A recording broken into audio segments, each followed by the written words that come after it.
Sir, how do you know that the person you are with is the right person for you? Whoa, popular, eh? It once happened. Shankaran Pillai was at the family dinner, and when everybody settled down for dinner, he stood up at the table and announced, "I am going to marry Lucy, who's just across the street." I hope that's not the name. No, it Oh. is. Then the father said, "What? You going to marry Lucy? She has nothing. She's like a tramp. You're going to marry that Lucy?" Mother said, "What? You're going to marry that Lucy?" The uncles always pitch in these kind of matters, you know. Uncle said, "What? You're going to marry that Lucy? Have you seen her hair? It looks fake." The aunt, "What? You're going to marry Lucy? She's always painted. You're going to marry that painted woman?" The little boy, the nephew, can't be left out. He said, "You're going to marry Lucy, she doesn't even know what is cricket. How can you marry her?" Shankaran Pillai stood his ground and said, "Yes, I'm going to marry Lucy." Everybody asked in one voice, "Why?" He said, "Because she has no family." There are no many opinions to battle with. So, who is the right person?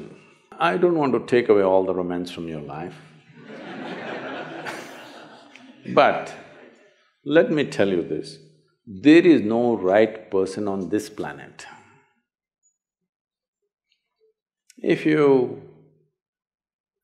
put your heart into something, something may become wonderful.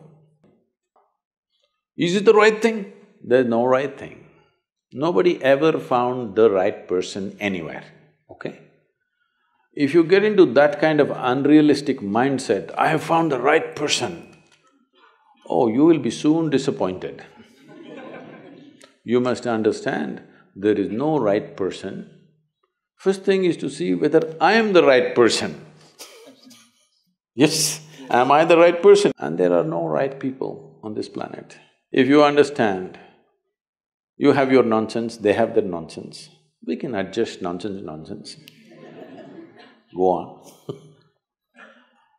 We must understand relationships are formed for various needs. There are physical needs, there are psychological needs, there are emotional needs, there may be social needs, there may be financial needs, various kinds of needs. So when you're going to somebody with so many needs, you're going as a beggar, and a beggar cannot choose. Hello? Beggar eat what comes his way, isn't it? He cannot choose. So, if you really want to make a choice in this world, first and foremost thing is, you bring yourself to your place where your experience of life is just pleasant by yourself. You're wonderful. Now, let us see what gets drawn to this one. If you're really wonderful, things will happen in every way, I'm saying. In terms of career, in terms of marriage, in terms of relationships, the best will happen to you because you made yourself like this. Instead of trying to work on somebody and fix them, if you work upon yourself and make you so wonderful that everybody wants to be with you, then there is a choice. And this whole thing is an American thing, that there is a soulmate somewhere. God made just one more person just for you. But these days, every 2 years, he keeps making one more person just for you. Obviously, God is making too many mistakes with you. See, body needs a mate, understandable. Maybe psychologically also you need a mate, understandable. Emotionally you need a mate. A soul cannot need a mate. So soul doesn't need a mate, nor was some person made perfectly for you, okay? This creation makes all kinds of unique idiots. If you understand you are one kind of idiot and the others are different kind, you will understand their nonsense because you know you got your stuff. If you think you're perfect and God has chosen you and He's made another person perfect somewhere else, you're heading for a disaster, okay? There's no such thing. Even, people today, after 5,000 years, people are still adulating and worshipping Krishna as the greatest lover, but his wives are dead unhappy with the guy. Yes. So, you're not going to find any perfect person.